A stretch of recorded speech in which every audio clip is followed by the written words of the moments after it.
Good morning, everybody. Day 2 of our course on public health applications of biodiversity informatics. I'm going to start off with a bit of a review of distributional ecology of species. Doesn't matter the species. If you're interested in these topics in greater depth, I would refer you to the entire course that we gave a year and a half ago in Nairobi, and that's available on the biodiversity informaticstraining.org website. Again, it's a whole week of class. But let's do a quick overview just to get everybody on the same page. So let's take a look at this.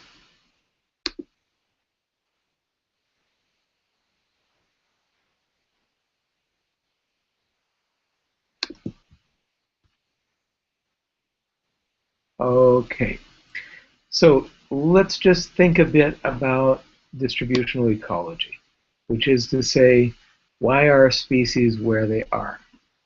And why are they not where they're not is another question that's also relevant. And so we need to talk about kind of 4 sets of key concepts. We need to talk about geographic and environmental spaces. We need to talk about ecological niches. We need to talk about geographic distributions, and we need to talk about the BAM diagram. And I'll refer you to a paper that I wrote in 2008. It's in the presentations folder that I've circulated on the event page. But that paper gives some of these same ideas, perhaps in a bit more detail. So if you like, you can read that. So what I want you to start thinking about is 2 different spaces. One is a geographic space. So here is a map of the world, at least the terrestrial regions of the world. And what you can see is that I've plotted a lot of points across the terrestrial regions of the world. And essentially all I'm going to use those points to do is to go between this space, which is a geographic space, and this space, which is an environmental space.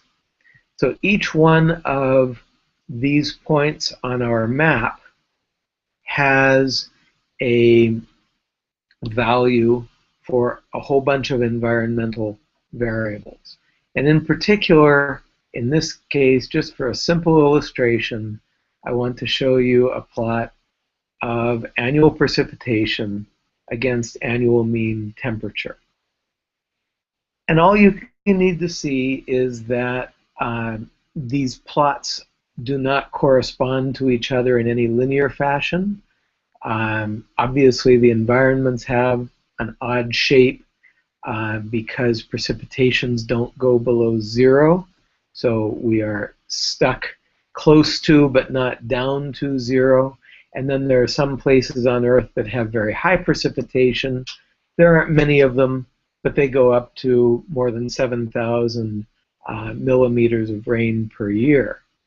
I also want you to notice the very irregular shape of this cloud, where it has high tails at the low end and at the high end of temperature. So there are higher precipitation values kind of down around negative 200, which is actually negative 20 degrees Celsius, around positive 10 degrees Celsius, 100 in this plot, and up around 28 or 30 degrees Celsius, 280 or 300 in this plot. This is actually about as regular as these plots come. Many times environmental spaces are very, very irregular. They can have arms and they can have infoldings. They can be extremely non-normal and extremely non-convex in their shape. So that's essentially the first concept we need to deal with, which is this correspondence between geographic space and environmental space. And that's a very important one. And I want you to think about this in a little bit more detail now. contemplate this pair of graphics. The upper part, that black splotch, that is the environments across the Americas. It's in a principal component space. And in the map below, obviously, you see the tropical parts of the Americas. But then notice in the environment plot, there's a blue ellipse. And that blue ellipse simply identifies one set of conditions. Well, if we look at that set of conditions in geographic space, we get some really interesting things coming out of it. Notice that there are approximately 4 areas across the Americas that have those conditions. We have western Mexico, we have western Ecuador and Peru, northern Venezuela, Colombia, and northeastern Brazil. I've been to those places, and so I can tell you those are all arid regions, arid tropical. But the important thing that I want you to notice is that there's no one-to-one correspondence between our geographic and environmental spaces. One set of environments in the environmental space can correspond to some very disparate regions in geography. And particularly, I want you to think about that as regards species distributions and the distributions of maybe endemic species if you're into biodiversity. So we'll come back to this point at a couple of points in this talk. So just to give you a little bit of historical background, this is Joseph Grinnell. Grinnell, I believe, was the second person in biology to use the word niche, but he was certainly the first to use this term in, let's say, a modern, relatively scientific and quantitative sense. And essentially what Grinnell did, he was based in the San Francisco Bay Area around the turn of the 19th to 20th centuries. And Grinnell got very interested in range limitation.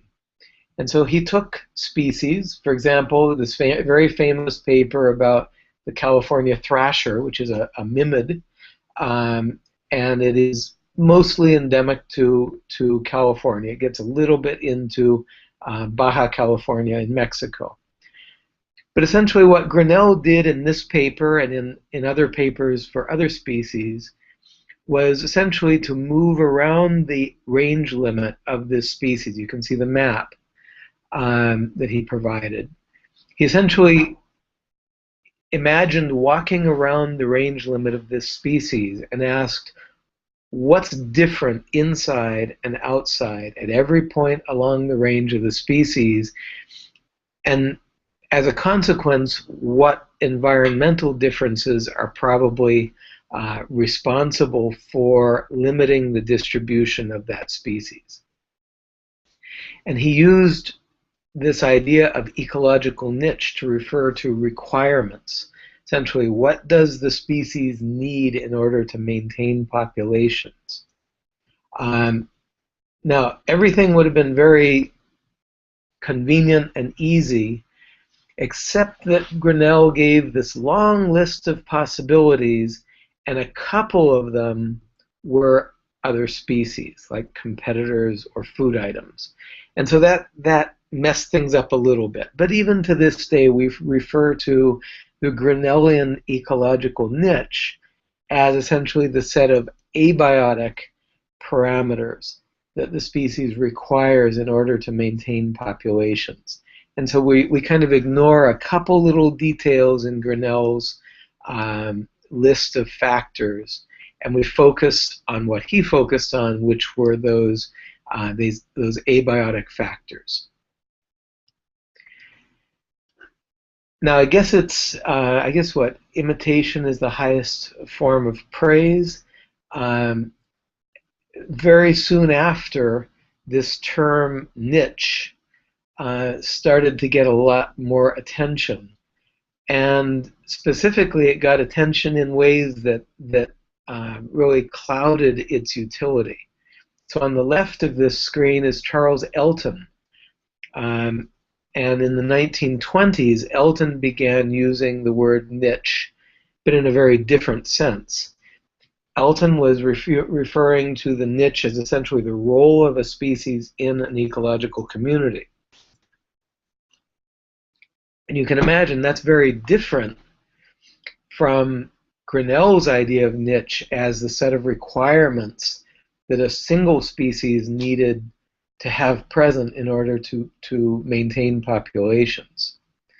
So Elton's niche and Grinnell's niche are quite different from one another. Later in the middle 20th century, along comes G. Evelyn Hutchinson, and Hutchinson made every attempt to put these two points of view together. And so he conceived of ecological niches as quite multidimensional. Some of those dimensions were abiotic and requirements, and some of those dimensions were biotic and were more in the sense of the role of the species in a community. And so G. Evelyn Hutchinson gave us this idea of multiple dimensions, and some of those dimensions were abiotic, what he called xenopoetic, and some of them were biotic or interactive, which he called bionomic. Now maybe Hutchinson wasn't blessed with the best choice of words that would have lasting impacts in biology, but he had the concepts very clear. And so at the very least, he laid out for us this idea of numerous interacting factors as governing the distributions of species. So let's go into this idea of niche just a little bit more. Hutchinson, if you've had a beginning ecology class, Hutchinson used this term of fundamental ecological niche.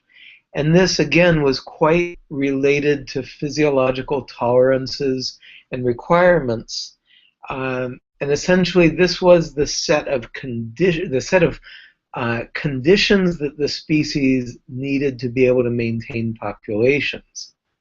Now, in this slide, I'm going to jump over the middle term and give you just a brief idea of how Hutchinson conceived of the realized niche. So Hutchinson saw the realized niche as the reduction of the fundamental after we take into account interactions with other species. So right away you see that Hutchinson's concept of interspecies interactions was mainly in the sense of negative interactions, which is to say how the ecological niche was reduced by the presence of other species. And he really didn't pay much attention to positive interactions. Now we'll come back to the gaps in Hutchinson's ideas, but I just want to throw out one other kind of niche, and I'll define it for you a little bit more specifically in a moment. But the existing niche is the portion of the fundamental that's actually represented across relevant regions. And so right away we can talk about the fundamental niche as including, potentially being more extensive, but definitely including the existing niche. And so long as interspecies interactions are negative, the way Hutchinson imagined, then the realized niche should be included within the existing niche. So just to give you a little bit more of an idea of two of those concepts, let's go back to our diagram of geographic and environmental spaces. We drew for you that blue ellipse up in the top diagram and showed you the geographic regions to which that ellipse corresponds in the map below. And so we can imagine the fundamental niche as being represented by that blue ellipse. But notice that parts of that fundamental niche, which I've represented as an ellipse, parts of that fundamental niche are not represented anywhere in the Americas. Those are those white areas where essentially no grid square across the Americas corresponds to those conditions. So the blue parts of the ellipse are the existing fundamental niche of this imaginary species, and the ellipse would be the entire fundamental niche. So we can look at this in a different way, and I'm giving you this slightly out of order, but let's just imagine M, this is in a single dimension, not two dimensions, and that dimension I'm just calling E1. It might be annual mean temperature, it might be annual precipitation. But across relevant regions, and I'm going to call those M, and I'll come back to that and define that better for you in a moment. Across relevant regions, we have only this white range of values with respect to our environmental variable. Lower values of that environmental variable are not visible within relevant regions, and higher values are not also. So maybe our ecological niche, in truth, is some sort of Gaussian hump-shaped, bell-shaped curve. But within these relevant conditions, we're only seeing kind of the left side of that curve. So this is akin to, I'm going to go back to the previous figure. Notice that with respect to the vertical dimension in this two-dimensional plot, I can't see much of the upper end of values within that niche. And that's very similar to this one-dimensional plot. And what I want you to notice is that outside of the area of the values of our environmental variable that are represented within the relevant regions, I don't really know what the rest of that shape of the response curve is. It could be a very narrow bell-shaped curve, or it could be a very broad bell-shaped curve, and I just don't know. And so that's the difference between the fundamental and the existing in terms of ecological niches. Now on the other side, we have to talk about distributional areas. So essentially this is the set of geographic sites, places around the world where this species is or could be distributed. And remember, I'm picking my words very carefully because I really need to make sure that these are seen as potential distributional areas and not actual. So the fundamental niche should identify for us the set of places around the world where our species can maintain populations. But this is around the world, and our species can't necessarily get to those places. So when we consider dispersal limitations, that's going to reduce from a potential distribution to a geographic distribution that's actually occupied. And so we make the distinction between the occupied geographic distribution and the rest of the potential, which we can call the invadable geographic distribution. So here we have the BAM diagram, and this is just kind of a thinking framework that we use to put these different factors together. So I'll walk you through this. First, look at the square, a rectangle, which is G. So we're looking at a geographic space, and this is the entire set of sites in geographic space that we could be interested in. Maybe this is the Americas, maybe this is Africa, or maybe it's the whole world.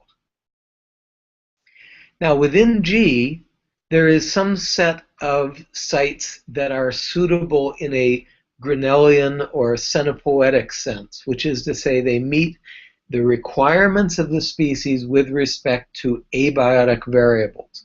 This A circle, A for abiotic, this A circle is what we would call the potential distribution of our species, but potential in a very broad sense. Now, if we if we go on and consider the biotic requirements of the species, so this might be other species that are required as food items, or as it might be the absence of a pathogen or the absence of a predator. But any pollinator, any commensal or symbiont that is required to make our species of interest able to survive, that is the biotic environment, essentially the parts of the world that are favorable biotically.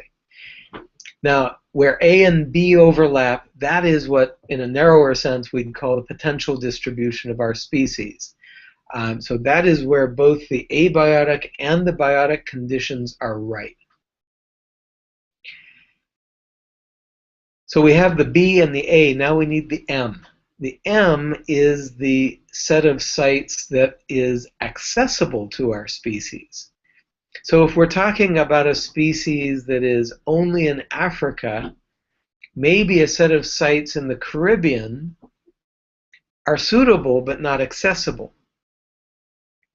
So we have to be very, very careful to think about where can our species reach versus where can it not reach. And when I say reach, I mean dispersal, and that dispersal might be at the present time, or it might be over the past. That could be the past in terms of a few decades for an invasive species, or it could be up to millions of years for a species that's been resident in a region for a long time.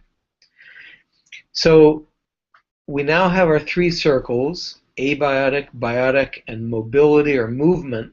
There's our biome diagram.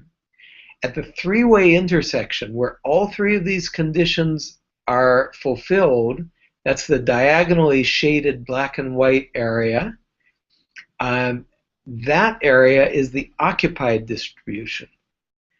But then that stippled area that is inside A and inside B but outside of M, those are suitable sites that are not reachable by our species. So those are very interesting sites, and I want to give you an illustration of those in just a moment. That's our classic BAM configuration.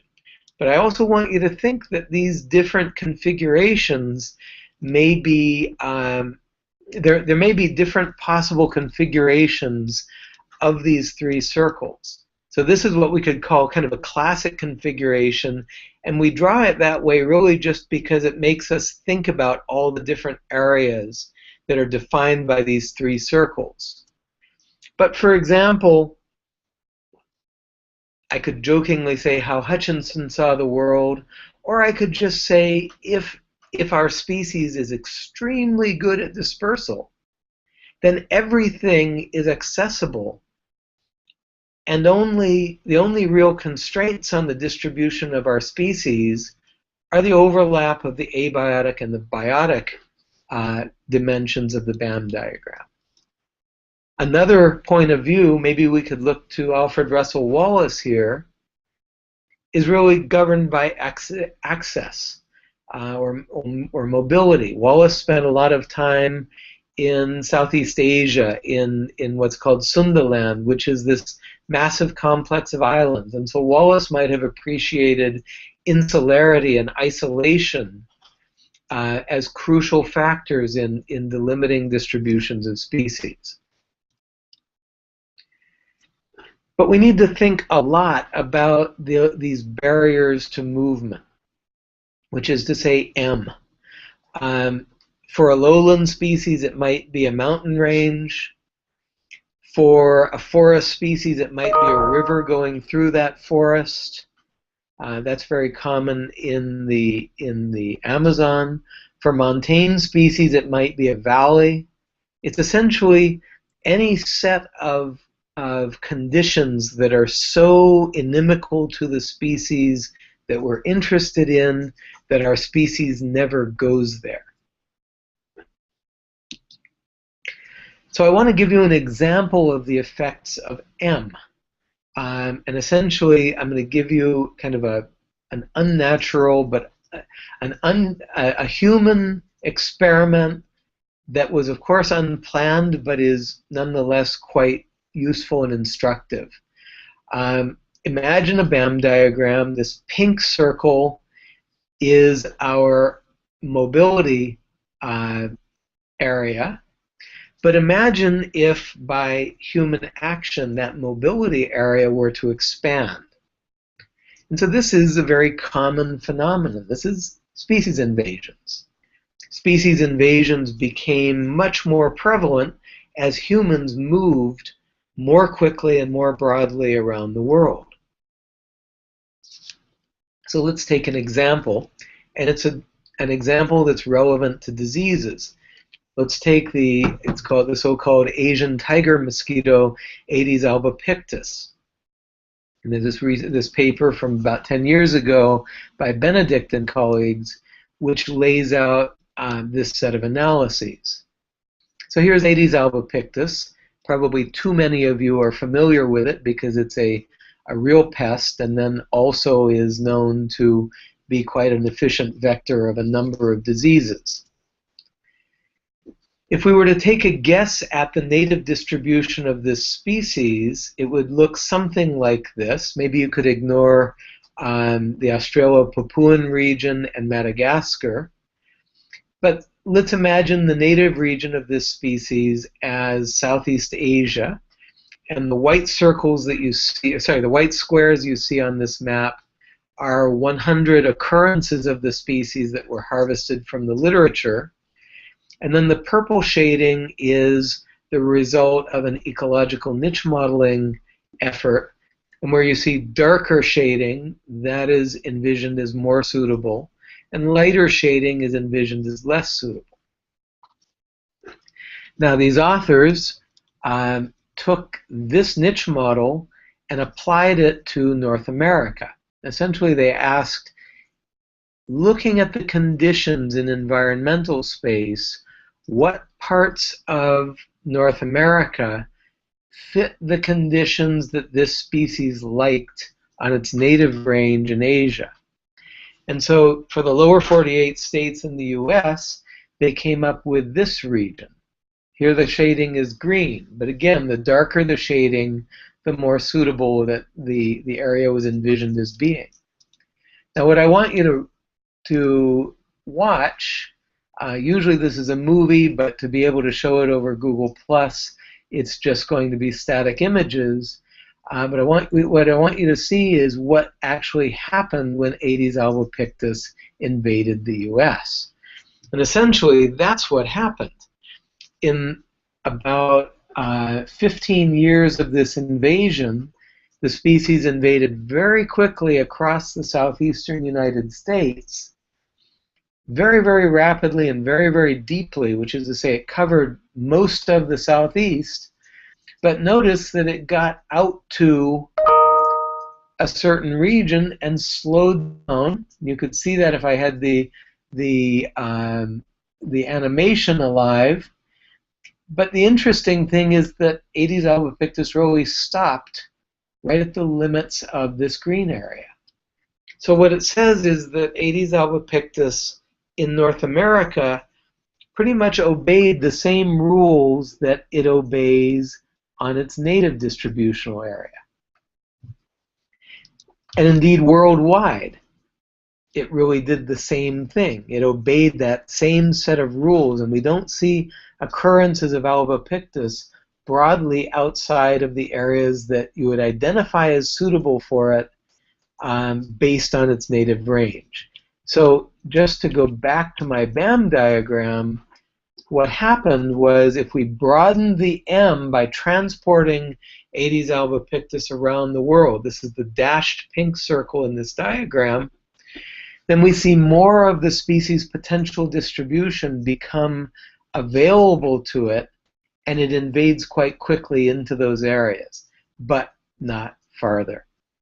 So that's essentially a demonstration of this fascinating predictive nature of distributions of species based on their abiotic niche characteristics. So you may have noticed that I just said the word abiotic. With with 6 colleagues recently, I proposed a hypothesis. We call it the Altonian noise hypothesis. You'll remember Charles Elton was the one who started using the word niche to refer to interactions between species. Grinnell, I'm sure, was not very happy about that. And so we posed the idea that perhaps those interactions among species are oftentimes not so relevant when you are talking about geographic distributions of species. And so when we're talking about geographic distributions of species, we're necessarily talking about coarse resolutions spatially. And the Altonian noise hypothesis is the idea that biotic interactions certainly take place, but they probably are taking place on very fine spatial scales and not on these big coarse resolutions, which is to say the biotic interactions happen, but they're nested within the coarser abiotic scenario. And so I'm not saying that this is necessarily true, and in fact, pathogen situations, what we're talking about in this course, pathogen systems may be a system in which the Altonian noise hypothesis is particularly not true. But the idea is nonetheless useful. And so just remember that these different circles don't necessarily all impose constraints. And it may be very useful to redraw the BAM diagram in such a way that the B, the biotic dimensions, are not as constraining.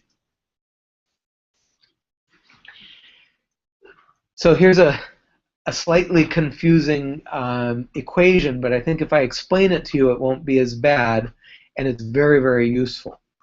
This middle term, the n sub f, that's our fundamental niche. And so that is the set of conditions where our species can maintain populations. But in the real world, the only parts of the fundamental niche that we can observe are the set of conditions manifested across its accessible area. The accessible area is M, and we use this notation, the Greek letter eta. Eta of M is read as the set of conditions manifested across M. So all this equation says is that n star f, which is the existing fundamental niche, the existing fundamental niche is the reduction of the fundamental niche by the conditions that are observable across relevant accessible areas. We're going to use this equation a lot.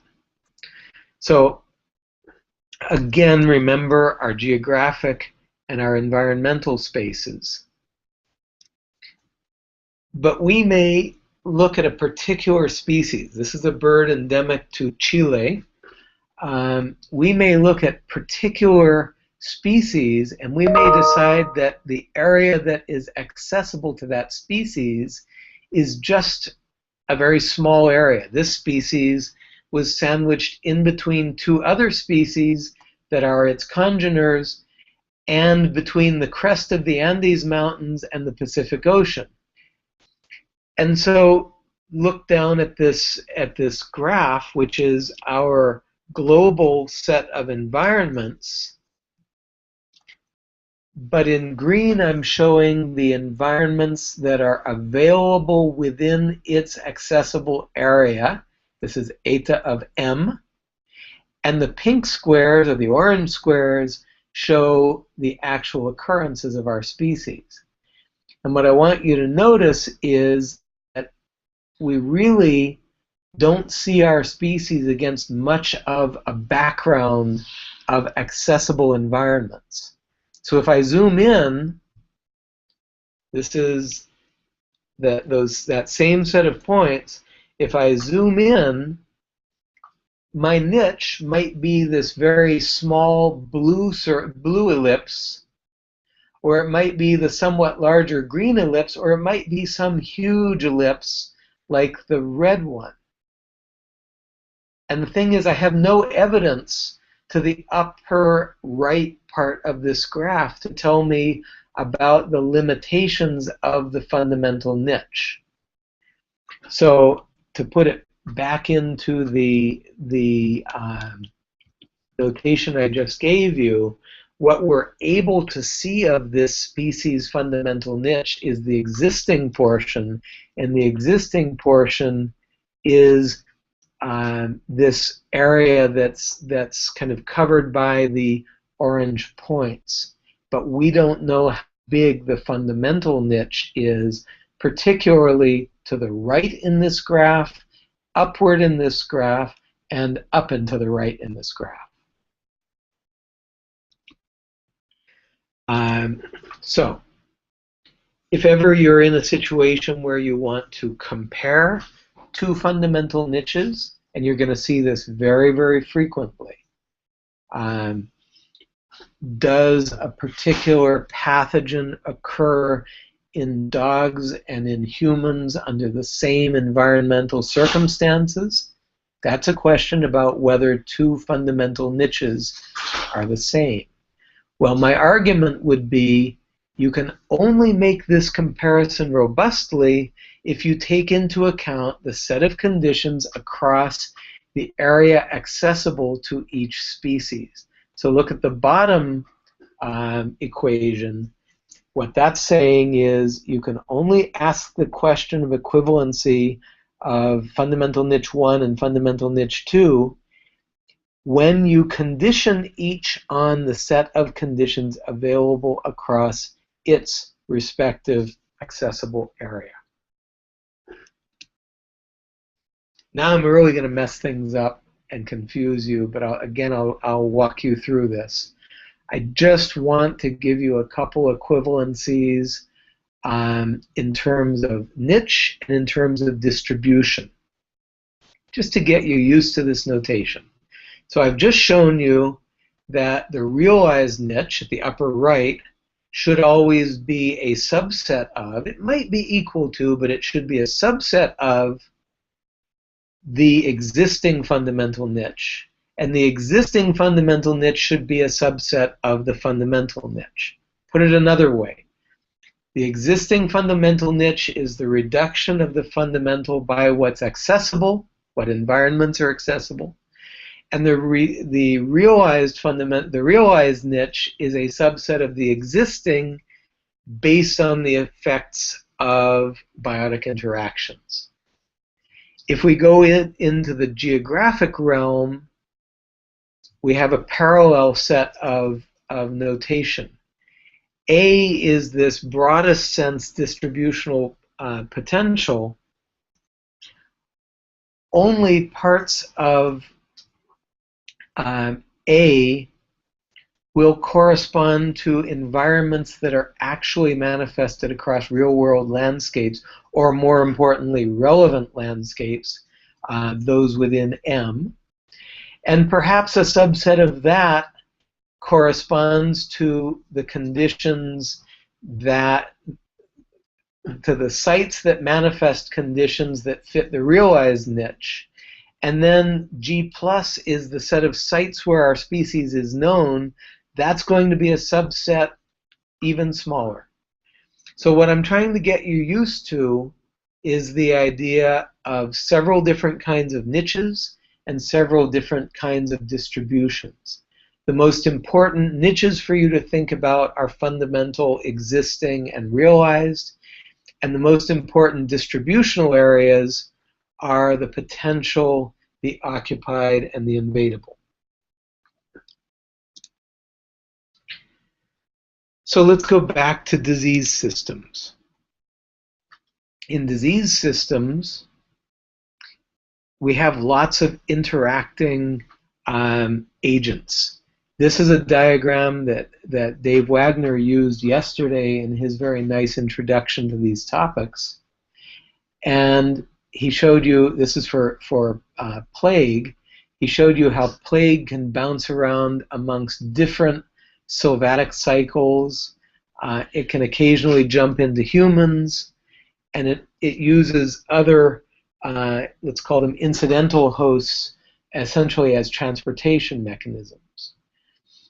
And what I'm after is that each one of these biological agents in our transmission cycle, each one of them represents a BAM diagram. Each one of them represents a set of abiotic requirements, biotic requirements, and accessible areas. So that's going to be kind of the thinking framework for this whole course, that we can reconstruct disease transmission systems as a function of the BAM diagram for each member of the system. So if you read this paper that I put in the shared folder where all the presentations are, this paper goes into this kind of thinking framework. And essentially what I tried to do in this paper was to lay out a way of thinking about biogeography of diseases. Essentially think about diseases as biogeographic and also ecological phenomena. So if I sum up this brief introduction to distributional ecology as part of this course, which is focused on diseases, diseases are just species, pathogens, a bacterium, a virus, something like that, that are distributed across real-world landscapes, and they interact with those landscapes, that's M. They interact with the conditions on those landscapes, that's A. And they interact with other species on those landscapes, that's B. There are some differences, and kind of in the rest of this morning, we're going to talk about those differences. Luis is going to give you a first introduction, and then I'll come back and talk a bit more about some of these differences. So that's a first presentation for you this morning. I emphasize to you one of the biggest drawbacks of this online format is I and all of the instructors feel a little bit remote from those of you who are out there. To be really honest, we don't even know where you are in the world. So send us questions. And send them kind of as they come to your mind, because there's a little bit of delay in transmission of these broadcasts. And so you might send us an email immediately at the end of our presentations, and we don't get it until a few minutes later. So if you have questions about what I've just talked about with you, please send them to biodivtraining@gmail.com, and let's have some discussion. Let's do a little bit more interacting in this course. So again, send your questions. I'm checking very quickly to make sure I don't have any questions from you already. Aha. Okay, we do have a question, again from Lawrence Geffert. He says, thanks for this lecture. I liked the figure on the existing niche in the first talk. Is this from a paper, and could we give a reference, please? Yes, we can give some references. I think what I'll do is I'll give you a couple of chapters out of a book that we published in 2011. I think that you will see it gives a good, clear introduction to these concepts. So again, please give me any questions you might have. Sorry, there's my email that you're now looking at. These things never work absolutely perfectly, but do send us questions. We've reserved time at the end of the morning for questions, so please take advantage of that, because we really want to interact with you all who are listening in. Okay, so it is my time 9:46, London time 3:46 p.m., Nairobi time 5:46 p.m. We will be back in 13 minutes, 14 minutes with Luis Escobar giving another talk. Lawrence Gefford is also asking, where is the shared folder? I will put the link on the Google Events page where you've been getting the links for this. So in just a minute, we will post the link for Luis's talk, the second part of this morning. And again, send us questions, please. See you all in just a moment.